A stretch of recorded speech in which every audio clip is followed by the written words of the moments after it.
OK. Bonjour, on va vous présenter l'atelier sur le réacteur qui est dans le local P110. C'est un réacteur 200 litres avec une chemise de chauffe. Vous allez voir dans vos laboratoires comment on va chauffer cette chemise-là. Un des éléments importants à connaître, c'est que ce réacteur-là, il y a un revêtement en verre. Donc, il faut faire attention avec les objets métalliques pour ne pas frapper l'intérieur du réacteur parce qu'on pourrait endommager le revêtement. C'est un revêtement qui est anti-acide. Bon, je vais y aller tranquillement, pas vite. Premièrement, on veut gérer le niveau à l'intérieur de ce réacteur-là. Pour gérer le niveau à l'intérieur de ce réacteur-là, on a une dépicelle qui est ici. Étant donné que c'est un réacteur fermé et qu'il pourrait y avoir de la condensation, c'est une dépicelle à conol humide, donc la haute pression de la dépicelle, la haute pression est cette partie-là, la basse pression est sur cette partie-là, la haute pression est en dessous, donc le signal est inversé.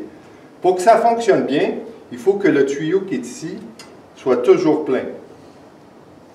S'il n'est pas plein, bien là, ça va faire un différentiel de pression qui va nous donner une erreur. OK? Bon, maintenant, vous avez vu sur l'atelier, sur le panneau, qu'on peut activer une pompe. Donc, la pompe que je peux activer à partir du panneau, c'est cette pompe-là. Cette pompe-là sert à vidanger le réacteur. En principe, si notre batch est bonne, bien, on va le transférer avec cette pompe-là vers le réservoir qui est ici. Si on le transfère vers ce réservoir-là, le système est un peu automatique. Je démarre la pompe. Ici, j'ai un capteur de débit. Quand la pompe va s'arrêter, quand le débit va tomber à 0 pendant 1 seconde. Donc, la pompe va s'arrêter tout seul.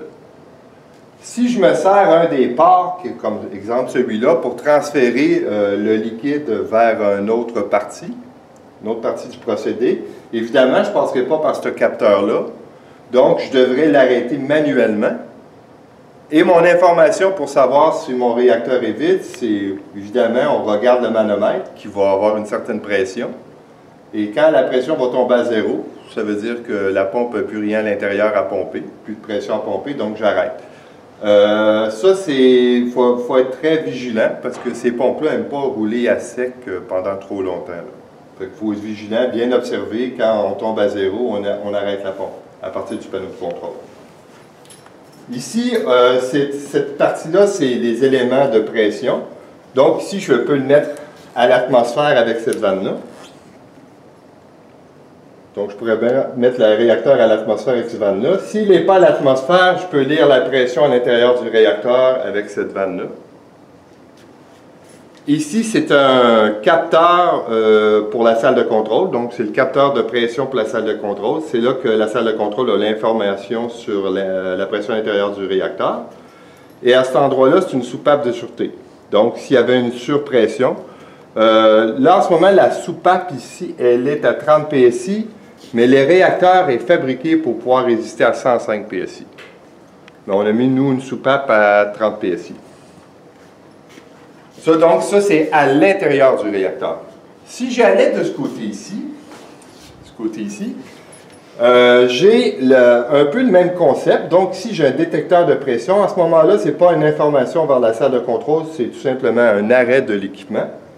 Mais ça, ce n'est pas la partie qui est sur l'intérieur du réacteur, mais c'est la partie qui est dans le chemisage. Donc, je valide que la pression n'est pas trop grande dans le chemisage, que je crois...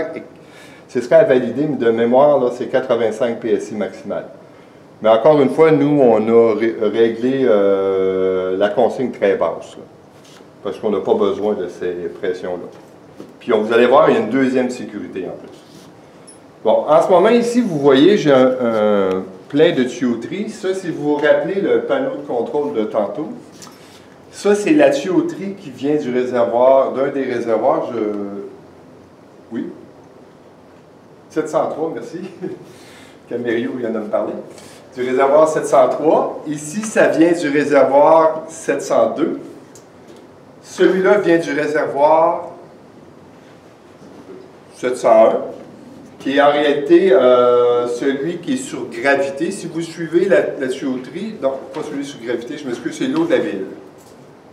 Ça vient de l'eau de la ville. Donc, vous avez les informations sur les vannes. Hein. Sur chaque vanne, vous avez l'information du numéro de la vanne et vous pouvez toujours aller voir sur le PNID pour aller vérifier les informations.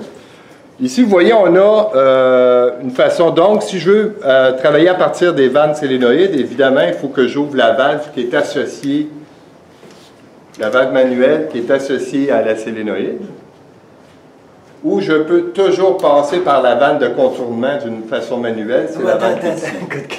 Non, mais c'est ça, c'est tout fourré.